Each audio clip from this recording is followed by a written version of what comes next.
Hi, welcome to the Personal Security Awareness section.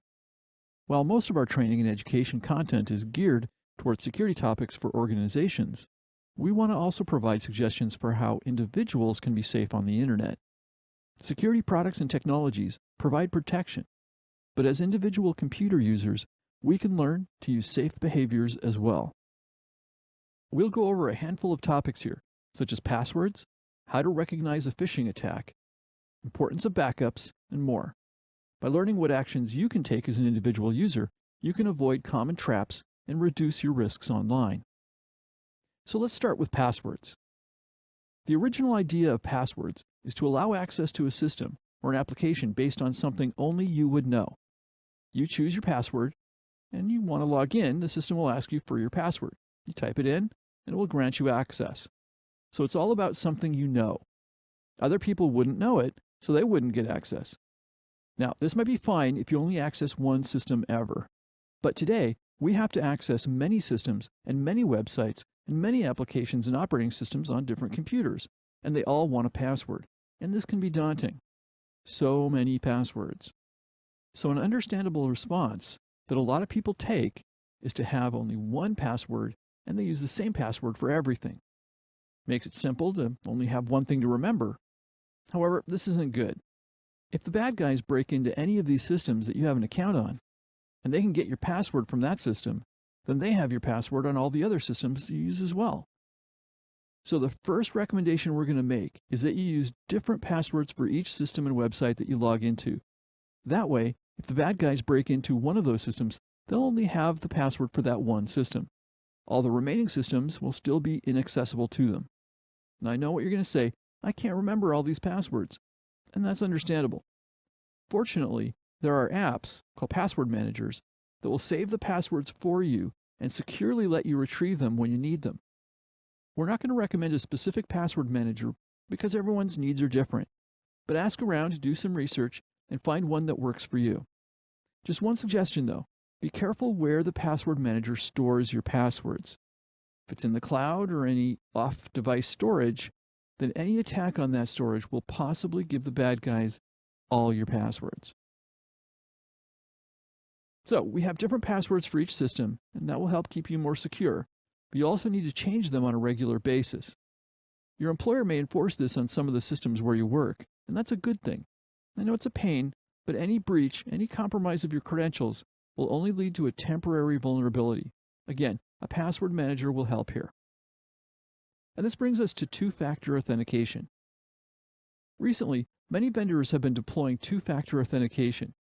And two-factor authentication is where the system requires two elements to allow access. In most cases, this consists of something you know, like a password, along with something you have. We're all used to the something you know part. It's the something you have piece that's new. The something you have can take different forms.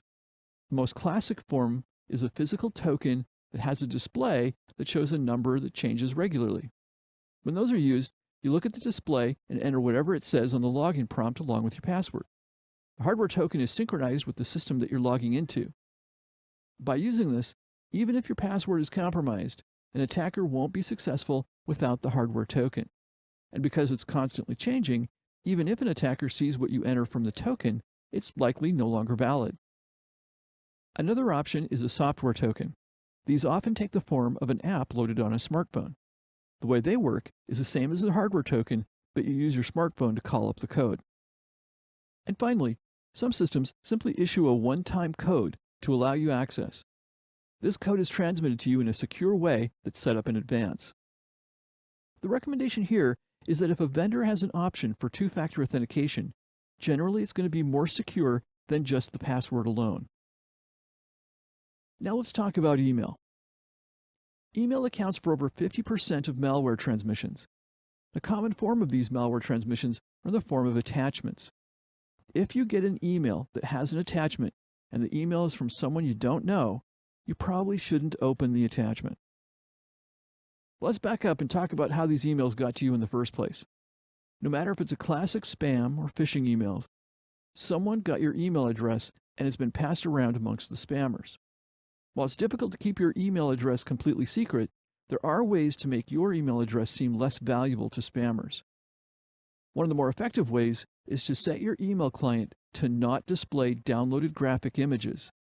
With spam email, the mere act of downloading these images tells the spammers that there's a person actually looking at them. This increases the value of your email address as a spam target. Most email clients that support this option allow you to download the images for legitimate email messages. That way they look well formatted and easier to read. And finally, if you get an email message that involves the movement of money, such as the payment of an invoice, even if it's from someone you know, use another form of communication to verify that the message is legitimate before taking action. Now, on to phishing. While this uses email as a transport, it deserves a section of its own.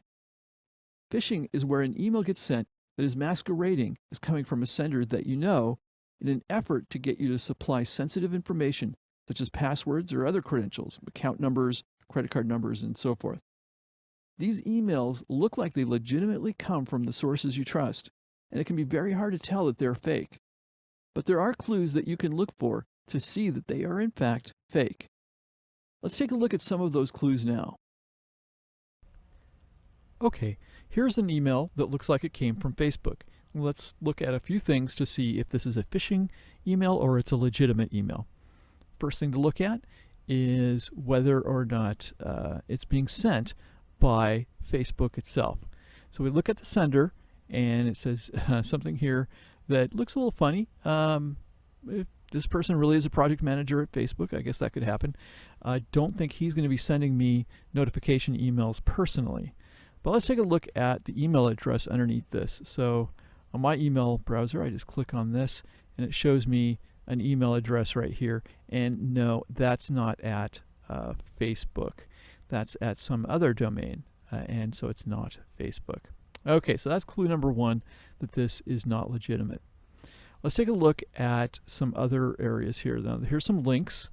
Here's one that says that I have two notifications. And if I put my mouse over that and I hover it, I don't click on it, I just hover over it, my email reader will pop up with what that link actually is, where that link is going to go to. Notice that it doesn't say facebook.com. It says something else other than Facebook. So that's a clue. Clue number two, that this is a phishing email. Now there's a couple buttons here, and my hunch is that if I hover over those, I'll get, yep, sure enough, this is not Facebook, and neither is this one.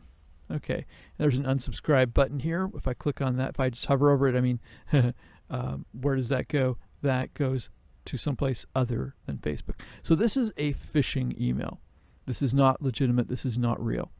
Okay, so let's take a look at another one that might be a little difficult to determine whether or not it is real.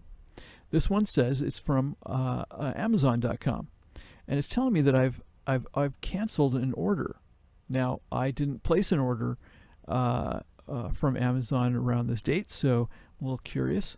So again, let's take a look at the sender, and this time it does say something about Amazon.com. Okay, maybe they I just have made a mistake here, but let's take a look. There's a lot of links on this page. Let's take a look at this link. Nope, that is not Amazon.com. Okay, so that is a huge clue that this is a phishing email. So they want to get me excited and concerned that they've made a mistake on an order and get me to click things. All right, but I'm not going to do that, because I see here that, in fact, if I do click on that, it would take me not to Amazon.com, but to someplace I've never heard of, and I don't want to go there. Okay, and then down at the bottom here, let's take a look at this. Now it says http://www.amazon.com, but if I put my mouse and hover over that link, does it say Amazon? Nope, it does not. It says something else. If I click on that, it won't take me to Amazon.com. It'll take me someplace else I don't want to go. So this is another phishing email. Another clue on this particular one is that the writing isn't quite right.